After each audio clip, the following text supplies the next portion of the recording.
हाँ तो भाई साहब ठीक है, चले आगे, चल बढ़ते हैं हमारे अगले एग्जाम्पल की तरफ। हमारा अगला एग्जाम्पल है, दैट इज एग्जाम्पल नंबर 6। क्या कह रहा है ये? cos 3x plus cos x minus cos 2x is equal 0। और हमने कहा था कि एग्जाम्पल नंबर 5 के बाद जो भी क्वेश्चन एग्जाम्पल्स आने वाले हैं उसमें हमें क्या करना है भाई साहब? जनरल सॉल्यूशन फाइंड करना है, ठीक है ना?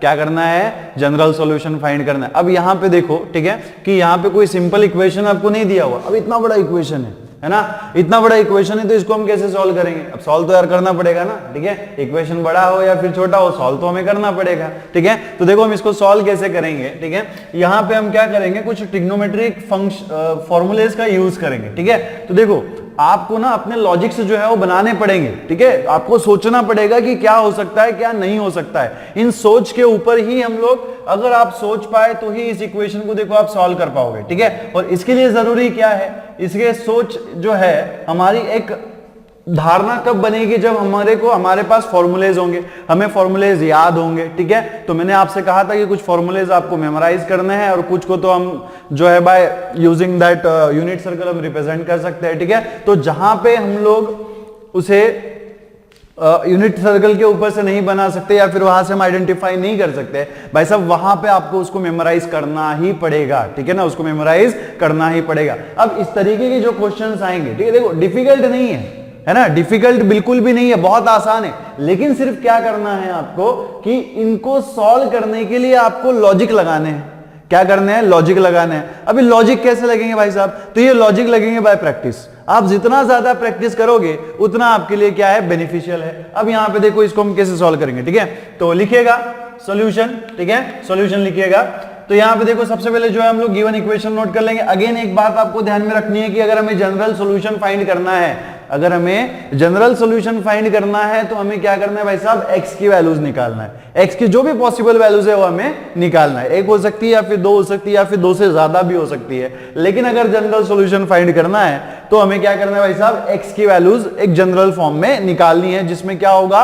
एक फॉर्मूला टाइप होगा जिसमें n प्रेजेंट होगा, where n is a integer, ठीक है? ये बात सबको क्लियर है। अब यहां पे देखो, ठीक है, इसको हम सॉल्व कैसे करेंगे? सो गिवन, ठीक है, गिवन, ठीक है, गिवन यहां पे देखो cos 3x, ठीक है, प्लस cos x, ठीक है, प्लस cos x, और यहां पे क्या है? Minus cos 2x is equal to 0, ठीक है, minus cos 2x is equal to 0। तो भाई साहब देखो, अगर मैं क्या करूं, ठीक है, अगर मैं cos 3x plus cos x को एक ब्रैकेट में लिख लूं, है ना? अगर हम क्या करेंगे? cos 3x plus cos x को एक ब्रैकेट में लिखेंगे तो क्या होगा? cos 3x plus cos x, ठीक है, cos 3x plus cos x minus यहां पे क्या हो जाएगा? cos 2x is equal to 0। तो इक्वेशन में हमने कोई चेंज किया हुआ है क्या भाई साहब? नहीं किया हुआ है, ठीक है ना? इक्वेशन में हमने कोई चेंज किया हुआ है क्या? नहीं किया हुआ है। सिर्फ हमने क्या किया कि ये जो फर्स्ट और सेकंड टर्म था उसको हमने एक ब्रैकेट में नोट कर लिया, ठीक है? एक ब्रैकेट में हमने क्या किया? उसको नोट कर लिया। अब देखो, ठीक है, अब देखो कि ये जो cos 3x plus cos x ये किस फॉर्म में आपको दिख रहा है? किस फॉर्म में दिख रहा है? cos c plus cos d, है ना? किस फॉर्म में दिख रहा है? cos c plus cos d। तो cos c plus cos d वाला फॉर्मूला हमारे पास है, cos c plus cos d वाला फॉर्मूला हमारे पास है। तो cos c plus cos d के फॉर्मूले में हम क्या लिखते हैं? 2 इंटू कॉस ऑफ, ठीक है, 2 इंटू कॉस ऑफ क्या होता है भाई साहब? c plus D by two into cos of क्या होता है? c minus D by two, ठीक है? अब तो मुझे याद था इसलिए मैंने फटाक से लिख लिया, है ना? मुझे याद था कि cos c plus cos d क्या होता है? 2 into cos of c plus D by two into cos of c minus D by to. अगर आप भूल गए, है ना, अगर आप भूल गए, आपको इसमें कंफ्यूजन है कि इसमें साइन लिखना है या फिर कॉस लिखना है, तो हम कैसे करेंगे? तो मैंने आपको देखो एक ट्रिक बताया था। क्या ट्रिक बताया था? कि cos c plus cos d हो तो फट से आप किसके ऊपर जाएंगे? cos of x plus y के ऊपर जाएंगे। और इसे याद रखना बहुत आसान है कि cos of x plus y क्या होता है? cos x into cos y minus sin x into sin y। क्या होता है? Minus sin x into sin y। तो मैंने क्या कहा था कि अगर साइन प्लस है ना, मैंने क्या कहा था कि अगर साइन प्लस है तो आपको फर्स्ट टर्म का सीक्वेंस लेना है, और अगर साइन निगेटिव है तो आपको सेकंड टर्म का सीक्वेंस लेना है। तो भाई साहब यहां पे साइन क्या है? क्या है? प्लस है। और अगर यहां पे साइन प्लस है तो आपको सीक्वेंस क्या लेना पड़ेगा? फर्स्ट टर्म का लेना पड़ेगा, जिसमें दोनों टर्म्स क्या है? कॉस की है। तो देख सकते हो आप, cos of c plus D by two into cos of c minus D by to. ये एंगल तो हमें पता होते हैं ना, ये एंगल हमें पता होते हैं कि ये क्या होता है करके, ठीक है? c प्लस एक एंगल होता है c plus D by two, दूसरा एंगल क्या होता है? c minus D by two, ठीक है? तो ठीक है, जैसे हम cos c plus cos d is equal to हम क्या लिख सकते हैं? 2 into cos of c plus D by two into cos of c minus D by two. तो वैसे ही, ठीक है, तो वैसे ही cos 3x प्लस को cos x को हम क्या लिखेंगे, क्या लिखेंगे, c की जगह पे आपको क्या दिख रहा है 3x, d की जगह पे क्या है x है, तो ओनली डिफरेंस क्या है, इस फॉर्मूले में हमें c एंड d की जगह पे वैल्यूज रिप्लेस करनी है। c की जगह पे क्या पुट करेंगे 3x पुट करेंगे, d की जगह पे क्या पुट करेंगे x, तो क्या मिल जाएगा हमें 2 इंटू कॉस ऑफ क्या होना चाहिए 3x प्लस, ठीक है, 2 into cos of 3x plus x by 2, ठीक है, बाय 2 इंटू कॉस ऑफ, ठीक है, into cos of 3x minus x by 2, ठीक है, 3x माइनस x बाय 2, ठीक है, और यहां पे क्या है भाई साहब minus cos 2x is equal to 0। इसको हमने छेड़ा नहीं है अभी तक, ठीक है, इसको हमने छेड़ा है क्या, नहीं, इसको हमने बिल्कुल हाथ नहीं लगाया, जैसे कि वैसे हमने इसको रखा हुआ है, ठीक है। अब देखो इसके साथ हम थोड़ा सा खेलेंगे मतलब क्या करेंगे, इसको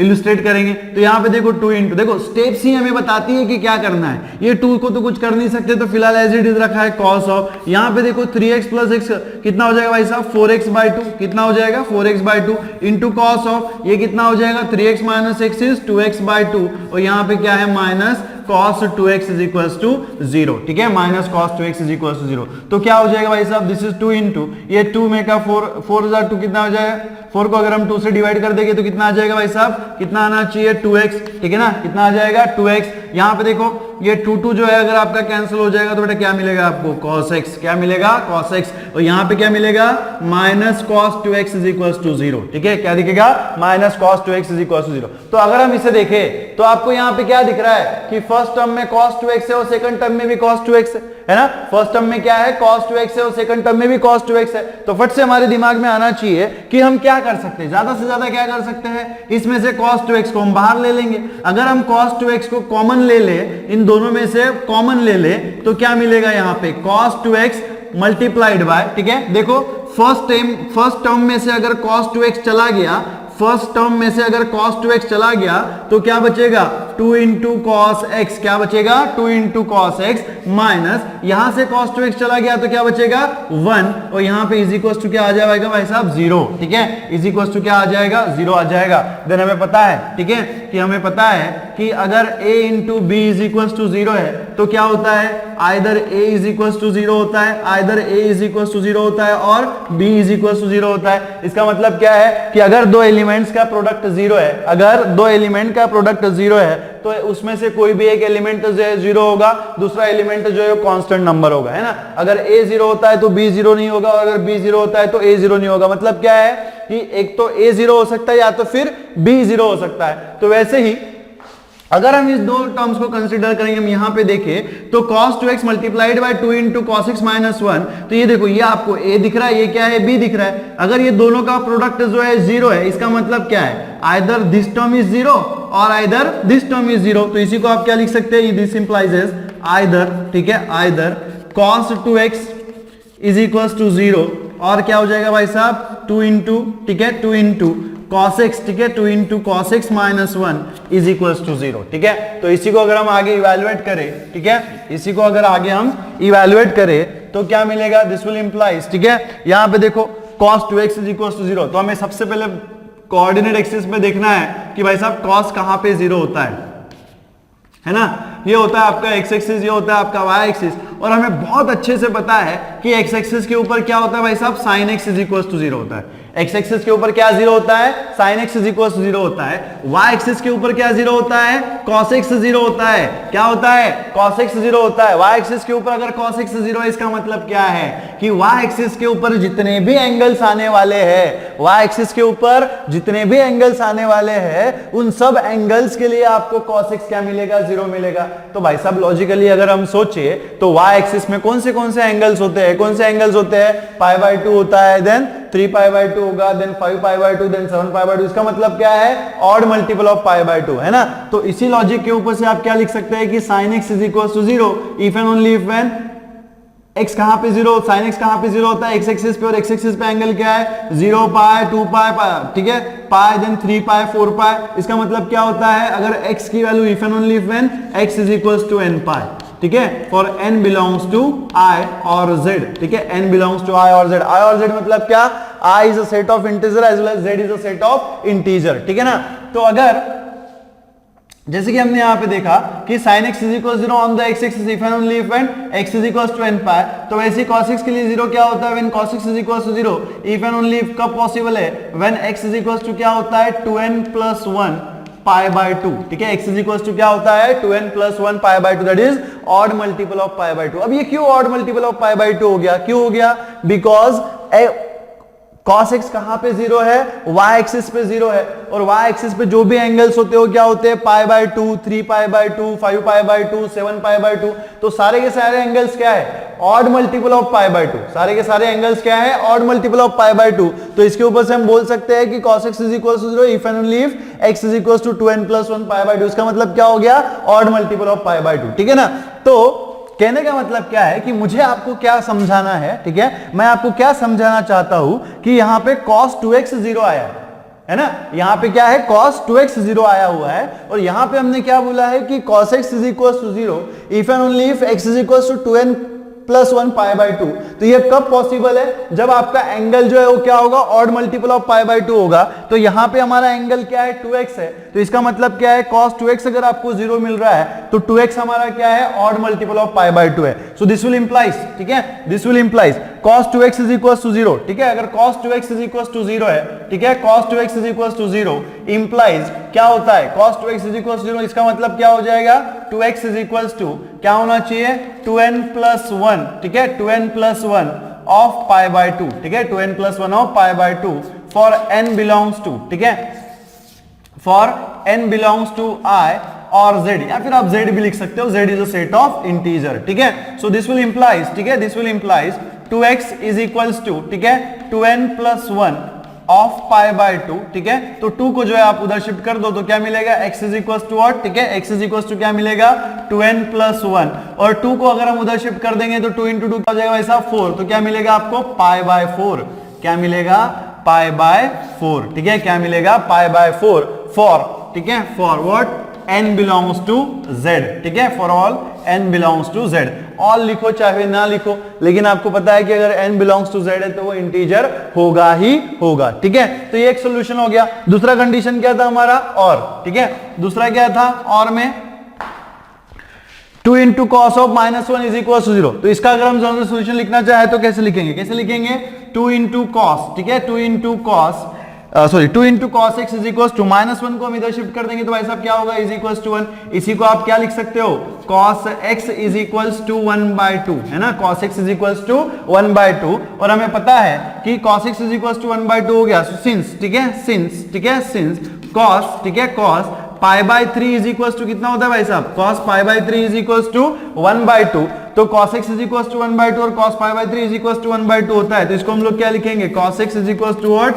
cos pi by 3, cos x is equal to what cos pi by 3, और हमें पता है, ठीक है, कि हमें क्या पता है इफ, ठीक है, if cos x is equal to cos y है, अगर cos x is equal to cos y है तो इसका जनरल सॉल्यूशन हम कैसे लिखते हैं x is equal to what 2n pi, ठीक है, 2n pi plus minus 1 raise to n, ठीक है, into y for n belongs to z, ठीक है, for n belongs to z x is equal to 2n pi plus minus 1 raise to n, ठीक है, minus 1 raise to n into y for n belongs to z, so implies क्या हो जाएगा, ठीक है, क्या हो जाएगा, यहां पे आप देखो अगर इस इक्वेशन को हम इसके साथ कंपेयर करें तो यहां पे देखो क्या है cos x is equal to cos pi by 3 और यहां पे cos x is equal to क्या है cos y, तो अगर हम कंपैरिजन करें तो ओनली डिफरेंस क्या है, यहां पे x था, यहां पे क्या है y है, तो अकॉर्डिंगली हम सॉल्यूशन कैसे लिखेंगे, कैसे लिखेंगे x is equal to 2n pi plus, ठीक है, plus minus 1 raise to n, ठीक है, माइनस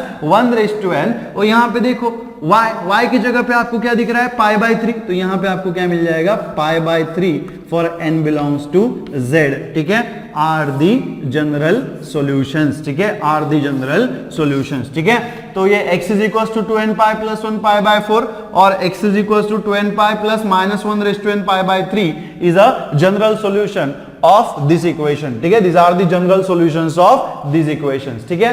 तो चलिए नोट करिएगा आप, हाँ तो ऐसा, ठीक है, तो चलिए बढ़ते हैं हमारे अगले एग्जांपल के, दैट इज एग्जांपल नंबर 6, और क्या कह रहा है example number 6 cos 3x plus cos x minus cos 2x is equal to 0, और इसमें मैंने क्या कहा था कि एग्जांपल नंबर 5 से एग्जांपल नंबर 5 के बाद जो भी हमारे एग्जांपल्स है उसमें हमें क्या करना है, सिर्फ जनरल सॉल्यूशन फाइंड करना है, सिर्फ और सिर्फ क्या करना है, जनरल सॉल्यूशन फाइंड करना है। ठीक है, अब यार ये इतना बड़ा इक्वेशन है, इसको हम लोग कैसे सॉल्व करेंगे ना, बहुत बड़ा इक्वेशन है, बहुत बड़ा मतलब इतना बड़ा भी नहीं है बट फिर भी थोड़ा सा बड़ा। इसके पहले के कंपैरिजन में अगर हम देखें कि इसके पहले के कंपैरिजन में जो हमने इक्वेशन सॉल्व किए थे ट्रिग्नोमेट्रिक इक्वेशंस, वो इसके कंपैरिजन में थोड़े छोटे थे। लेकिन अगर बड़े हैं तो क्या इसको हम छोड़ देंगे? नहीं छोड़ेंगे, बिल्कुल इसको हम लोग क्या करेंगे, सॉल्व करेंगे। बट ना इस तरीके के इक्वेशंस को सॉल्व करने के लिए बेटा, इस तरीके के इक्वेशंस को सॉल्व करने के लिए आपको क्या होना चाहिए, कुछ ट्रिग्नोमेट्रिक फॉर्मूलेज की जानकारी होना बहुत जरूरी है। क्या होना जरूरी है? जानकारी होना बहुत जरूरी है। अब जैसे कि मैंने आपको बताया था कि सारे के सारे फॉर्मूलेज आपको याद नहीं करने, है ना। कुछ फॉर्मूलेज जो है हम उसको समझ के भी लिख सकते हैं, लेकिन कुछ फॉर्मूले भाई साहब ऐसे भी है कि जिनको सिर्फ आपको याद ही करना है। याद करोगे तो बेहतर रहेगा, बेहतर रहेगा, ठीक है, बेटर रहेगा। याद करोगे तो आपका बेटर रहेगा, ठीक है। तो इस तरीके के इक्वेशन सॉल्व करने के लिए ना आपको ट्रिग्नोमेट्रिक फॉर्मूलेज की कुछ जानकारी होना जरूरी है, ठीक है, तो ही आप इन इक्वेशंस को सॉल्व कर सकते हो, ठीक है। तो आइए देखते हैं इसका सॉल्यूशन हम कैसे लिखेंगे। सॉल्यूशन, ठीक है। सो गिवन क्या दिया हुआ आपको यहाँ पे, cos 3x, ठीक है, cos 3x plus cos x, ठीक है, cos 3x plus cos x minus cos 2x is equals to 0। क्या है? Minus cos 2x is equals to 0। So this will implies, ठीक है, इसी को हम कैसे लिख सकते हैं, मैं क्या करूंगा, ये जो cos 3x plus cos x है इसको मैं एक ब्रैकेट में नोट करूंगा, cos 3x, ठीक है, प्लस cos x, ठीक है, cos 3x plus cos x minus cos 2x is equals to 0, ठीक है, minus cos 2x is equals to 0, है ना। तो कुछ हमने यहाँ पे अलग किया हुआ है क्या? नहीं किया, सिर्फ मैंने क्या किया, cos 3x plus cos x को मैंने एक ब्रैकेट में नोट किया हुआ है। cos 3x plus cos x को मैंने क्या किया, यहाँ पे एक ब्रैकेट में नोट किया। मैं क्या ऐसा कर सकता हूँ? जी हाँ, बिल्कुल कर सकता हूँ। कोई इक्वेशन का यहाँ पे मीनिंग चेंज हो रहा है क्या? नहीं हो रहा है। अब यहाँ पे देखो कि ये जो cos 3x plus cos c है ना, ये इसके जैसा दिखता है। किसके जैसा दिखता है? cos c minus cos d के जैसा। और ये बुरा भी नहीं मानता, है ना, और ये बुरा भी नहीं मानता कि ये जो cos c plus cos d के जैसा है ना। cos 3x plus cos x आपको किसके जैसा दिखता है? cos c plus cos d के जैसा दिखता है। किसके जैसा दिखता है? cos c plus cos d के जैसा दिखता है। और हमें पता है कि cos c plus cos d क्या होता है? 2 into cos of c plus d by 2, ठीक है, 2 into cos of c plus d by 2 into sine into cos of क्या होता है? c minus d by 2 into cos of c minus d by 2, ठीक है। तो यहाँ पे देखो, अगर, है ना, अगर आप ये पैटर्न भूल गए कि इसको हम कैसे लिखते हैं, तो मैंने आपको बता के रखा है कि इसको हम कैसे याद कर सकते हैं। कैसे याद कर सकते हैं कि जब भी आप cos c plus cos d देखो तो आप इस फॉर्मूले के ऊपर चले जाओ, cos of x plus y के ऊपर। किसके ऊपर? cos of x plus y के ऊपर। और भाई साहब हम सबको पता है, बहुत अच्छे से पता है कि cos of x plus y क्या होता है। क्या होता है cos of x plus y? cos x into cos y, cos x into cos y minus sine x into sine y। क्या होता है? Minus sine x into sine y। तो मैंने क्या लॉजिक बताया था आपको, ठीक है, किस पैटर्न से आपको ध्यान में रखना है कि अगर cos c plus cos d है तो आप cos of x plus y की तरफ जाएंगे। एक और बात मैंने आपको बताया था, क्या बताया था कि अगर प्लस साइन है तो भाई साहब आपको फर्स्ट सीक्वेंस कंसीडर करना है, अगर माइनस साइन है तो भाई साहब आपको सेकंड सीक्वेंस कंसीडर करना है। तो यहाँ पे साइन क्या है? यहाँ पे साइन क्या है? प्लस है। तो हम किसकी तरफ जाएंगे? फर्स्ट सीक्वेंस की तरफ जाएंगे। और आप क्लियरली देख सकते हो कि cos x into cos y को हमने क्या लिखा हुआ है? 2 into cos of c plus d by 2 into cos of c minus d। जितने भी c एंड d के फॉर्मूले उसमें t और c plus d by 2 c minus d by 2 ये कॉमन है। सिर्फ हमें सीक्वेंस देखना होता है कि cos साइन रहेगा या फिर साइन cos रहेगा, या फिर दोनों टर्म्स cos की होंगी या फिर दोनों टर्म्स साइन की होंगी। तो इसमें अगर आपको कंफ्यूजन है तो आप इसके थ्रू इसको क्लियर कर सकते हो, ठीक है। चलो मुख्य इस पे आते हैं, मुख्य विषय पे आते हैं कि मैंने क्या कहा था कि ये जो cos 3x plus cos x है वो cos c plus cos d के जैसा दिखता है और ये बुरा भी नहीं मानता। cos c plus cos d के जैसा दिखता है और ये बुरा भी नहीं मानता। तो अगर ये बुरा भी नहीं मानता तो मैं इसकी ये भी वैल्यू ले सकता हूं ना भाई साहब। अगर cos 3x plus cos x जो है वो cos c plus cos d के जैसा दिखता है तो मैं इसका ये वाला वैल्यू ले सकता हूं। तो ये बुरा मानेगा क्या? बिल्कुल नहीं मानेगा। तो कहने का मतलब क्या है कि cos 3x plus cos x में c का जो वैल्यू है वो 3x है, d का जो वैल्यू है वो x है। तो अकॉर्डिंग टू द फॉर्मूला अगर मैं इसके फॉर्म में लिखूं, इसके फॉर्म में लिखूं तो मैं क्या लिखूंगा भाई साहब? क्या लिखूंगा? 2 इंटू कॉस ऑफ, ठीक है, 2 into cos of 3x plus x by 2, 3x plus x by 2, ठीक है, इंटू कॉस ऑफ, ठीक है, इंटू कॉस ऑफ क्या है? 3x माइनस, ठीक है, 3x माइनस x बाई 2, ठीक है। और यहाँ पे इज इक्वल टू कितना, सॉरी क्या मिलेगा? माइनस cos 2x जो है वो हमारा एज इट इज है, इसको हमने नहीं छेड़ा है। और यहाँ पे इज इक्वल टू क्या आ जाएगा? 0 आ जाएगा, ठीक है। तो इसको अगर हम आगे सॉल्व करेंगे तो क्या मिलेगा, 2 इंटू कॉस ऑफ, ठीक है, यहाँ पे देखो 3x प्लस एक्स कितना हो जाएगा भाई साहब 4x बाय 2, ठीक है, इंटू कॉस ऑफ ये 3x माइनस एक्स कितना हो जाएगा 2x बाय 2 हो जाएगा, कितना हो जाएगा 2x बाय 2, और यहाँ पे क्या मिलेगा आपको minus cos 2x is equal to 0। बहुत आसान है, minus cos 2x is equal to 0। So 2 into cos of, ये तो बहुत आसान है, 4 बाय 2 कितना होता है भाई साहब 2x हो जाएगा, माप इंटू कॉस ऑफ, ठीक है, इंटू कॉस ऑफ ये जो 2 है वो आपका कैंसिल हो जाएगा, क्या मिलेगा x minus cos 2x is equal to क्या मिलेगा आपको यहाँ पे 0 मिलेगा। अब यहाँ पे ना आप देख सकते हो कि इस टर्म में, ठीक है, फर्स्ट टर्म में cos 2x है, सेकंड टर्म में भी cos 2x है, तो दोनों में से मैं cos 2x कॉमन निकाल सकता हूं, है ना। देखो प्रीवियस स्टेप ही हमें बताती है कि हमें आगे क्या करना है, सिर्फ हमें कान और दोड़े, ठीक है, सॉरी कान और आंख जो है हमें खुले रखना है, दोड़े मतलब आईज होता है, ठीक है ना। सो हमें क्या करना है, कान और आंख को खुले रखना है। कैसे खुले रखना है, देखो यहाँ पे cos 2x है, यहाँ पे भी cos 2x है, ये भले ही साइलेंटली चिल्ला रहा हो, साइलेंटली बोलता है कि भाई साहब मैं दोनों इसमें हूं, है ना, वो साइलेंटली चिल्लाता है कि भाई साहब मैं दोनों इसमें हूं, लेकिन आपको सुनना है, ठीक है। तो आप देख सकते हो यहाँ पे कि इस टर्म में भी cos 2x है, इस टर्म में भी cos 2x है, तो अगर मैं भाई साहब यहाँ से cos 2x को कॉमन निकाल लूं, अगर मैं यहाँ से cos 2x को कॉमन निकाल लूं तो ब्रैकेट में क्या मिलेगा मुझे, cos 2x यहाँ से चला गया तो यहाँ पे क्या रहेगा 2 रहेगा और cos रहेगा, 2 cos x रहेगा, माइनस यहाँ से cos 2x चला गया तो यहाँ पे क्या बचेगा भाई साहब 1 बचेगा, और ये इज इक्वल टू कितना आ जाएगा 0 आ जाएगा, इज इक्वल टू कितना आएगा 0 आ जाएगा। तो देयरफॉर बट, ठीक है, हमें पता है कि a into B is equal to 0 है। कब 0 होता है, either a is equal to 0 और b इज इक्वल टू 0, एक तो a 0 होगा या तो फिर क्या होगा b 0 होगा। तो भाई साहब सेम लॉजिक हम यहाँ पे भी तो लगा सकते हैं, ये भी तो हमें सेम ही दिख रहा है, ओनली डिफरेंस क्या है, a की जगह पे cos 2x है, b की जगह पे क्या है 2 इंटू कॉस एक्स माइनस 1 है, क्या है 2 इंटू कॉस एक्स माइनस 1 है। तो जैसे a into B is equal to 0, उसको हम क्या लिख सकते हैं, a इज इक्वल टू 0 और b इज इक्वल टू 0, वैसे ही cos 2x into 2 into cos x minus 1 is equal to 0, इसको हम क्या लिख सकते हैं भाई साहब cos 2x is equal to 0 और, ठीक है, और 2 into cos x minus 1 is equal to 0, 2 into cos x minus 1 is equal to 0। तो इसका मतलब क्या हो गया, अब देखो, ठीक है, ये जो cos 2x is equal to 0 इसको तो मैं फिलहाल यहाँ पे एज रखूंगा cos 2x is equal to 0, और ठीक है ये जो 2 इंटू कॉस एक्स माइनस 1 है इसको हम क्या लिख सकते हैं 2 cos x is equal to 1, ठीक है, 2 cos x is equal to 1। अब यहाँ पे इन दोनों केसेस को हम थोड़ा अलग अलग सॉल्व करेंगे, इन दोनों केसेस को हम लोग क्या करेंगे अलग अलग सॉल्व करेंगे। अब अलग अलग केसेस सॉल्व करेंगे तो यहाँ पे देखो, ठीक है, हम सेपरेटली इसको सॉल्व करेंगे, ठीक है, सेपरेटली हम सॉल्व करेंगे। तो देखो व्हेन, ठीक है, when cos 2x is equals to 0, when cos 2x is equals to 0, when cos 2x is equals to 0। अब देखो कि हमें पता है कि cos 2x 0 कब होता है, ठीक है, cos x 0 कब होता है भाई साहब, हमें पता है कि cos x is equals to 0 होता है, बट कब 0 होता है, जब x का value if and only if when x is equals to what 2n plus 1 pi by 2, ठीक है, 2n plus 1 pi by 2 for n belongs to z। कहने का मतलब क्या है कि cos x जो है वो आपका 0 होता है only on the y axis, सिर्फ कहां पे 0 होता है y एक्सिस पे 0 होता है, y एक्सिस पे 0 होता है, मतलब क्या है कि x जो है हमारा odd multiple of pi by 2 है, x जो है हमारा क्या है odd multiple of pi by 2 है। तो फाइनली मुझे क्या कहना है कि cos x इज इक्वल 0 कब होता है, जब x की वैल्यू क्या होती है 2n plus 1 pi by 2, 2n plus 1 multiplied by pi by 2। तो अगर cos 2x मेरा 0 है, अगर क्या है मेरा cos 2x 0 है, तो इसका मतलब क्या हो गया, ये जो 2x है इसका वैल्यू कितना होना चाहिए, cos x 0 है तो x का वैल्यू कितना होना चाहिए 2n प्लस 1 पाई बाय 2। तो अगर 2x मेरा 0 है, cos 2x मेरा 0 है, तो 2x का वैल्यू क्या हो जाएगा, क्या हो जाएगा 2n plus 1 pi by 2 for n belongs to z, for n belongs to z। तो इसी को आप कैसे लिख सकते हो भाई साहब 2x इज इक्वल्स टू, ठीक है, 2x is equals to what 2n plus 1, ठीक है, 2n प्लस 1 पाई बाय 2।